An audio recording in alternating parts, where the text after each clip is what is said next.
Hey friends and fam, my name is Taylor. I play drums in Stephen Bankey and the Flatland band. We are a red dirt band based out of Kansas City, Missouri. Over the last handful of months, I've been asked by a few people, "Hey, you're running in-ears. I want to do that. How do you do it? What do you have? Like what's your experience?" Our experience has been great. It's really awesome. That said, here's a video. I never planned on making one because you can find these on YouTube. They're like a dime a dozen. But here's what we use in the SBFB camp. Let's start. This is a 12U rack case. It's on casters. It's awesome. It holds all the components. I'm going to cover the case's ears. I'm probably going to put all this stuff in a shock mount case. This is an investment and I want to protect it. This case lives in our trailer about 90% of the time, and it's bouncy and bumpy and rough, and I want to take care of the stuff. Up top here, we've got 3 Shure PSM 300 wireless in-ear setups. We are a 4-piece, so how we do that with 3 transmitters, basically each transmitter gives you the ability to do 1 stereo mix or 2 mono mixes. So we're all on mono mixes. We're not that picky. The bottom one here is Steven and Micah's. So what we do is we'll take 2 sends out of our mixer, go into the back of the Shure PSM 300. We'll take 1 pack and pan it hard left. We'll take the other pack and pan it hard right. That keeps Micah and Steven from fighting, and that gives them more time to cuddle. That's a different story for another day, but fun stories. Under that, this is a 16-channel Seismic Audio XLR splitter. If you're unfamiliar with what the XLR splitter is for, if you want to roll into a venue with a completely isolated split, you need something like this. This one is great because it has tails built into the back. You don't need a ton of extra cables. What this is basically a fancy Y cable. And how we use it, I'll explain here with this microphone, which I'm also recording. But basically, this mic is going into channel 1. Channel 1 then splits. 1/2 or 1 copy is going into our mixer. And then from there, we can gain stage the mic how we feel necessary, and we can put effects on there, compression, that kind of thing. It's great. The other half is all nice and labeled. It's this one right here, coincidentally red. But this goes to front of houses, Snake, and they have also the same amount of independence and control. He can do whatever he wants to this, and we won't hear it. It's great. So that's the Seismic Audio 16-channel splitter. Below that, I've got a shelf that has a Netgear router on it. It's pretty important to have an external router when doing these digital mixer setups because the internal routers aren't very strong. At least the one on the XR18 isn't. I've played shows in the past where set it up, everything's running fine. We go to play the show and the mixer goes down, and I can't control it. It was terrible. Travel with an external router, you'll thank yourself later. And that said, below that is the Behringer XR18.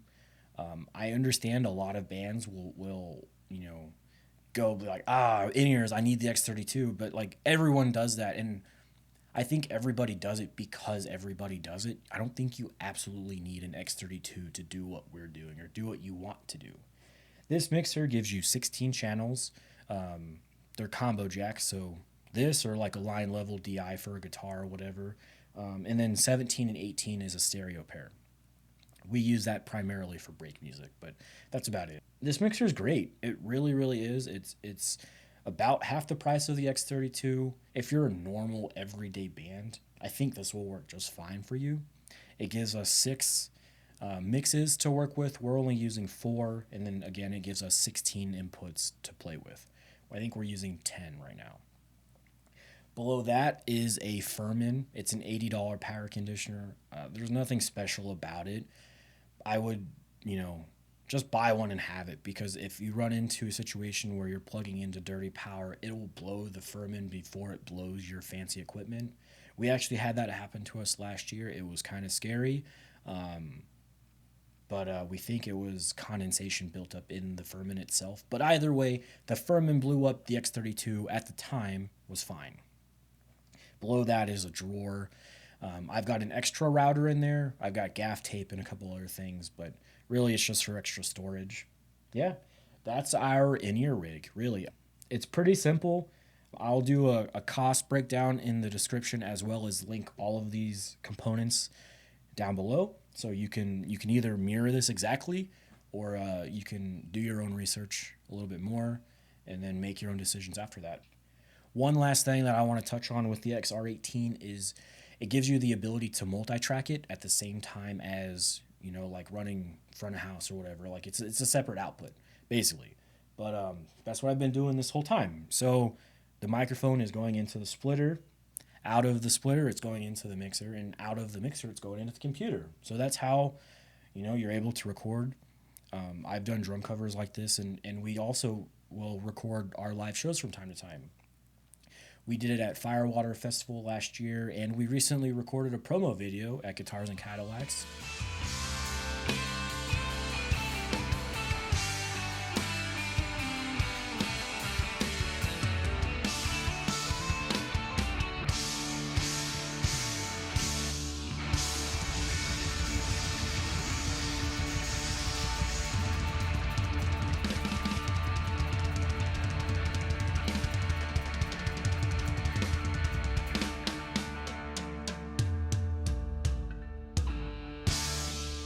If you haven't seen that, you should. It's awesome. We recorded it all on this mixer, and it turned out really, really well.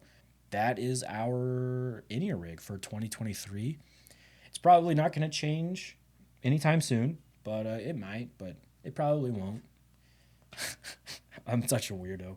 Hopefully this helps. Hopefully this answers your questions, and hopefully this points you in a better direction to get your band running in-ears. Shure PSM 300, Seismic Audio XLR splitter, a router, Behringer XR18, Furman. You can't really go wrong. So, bye.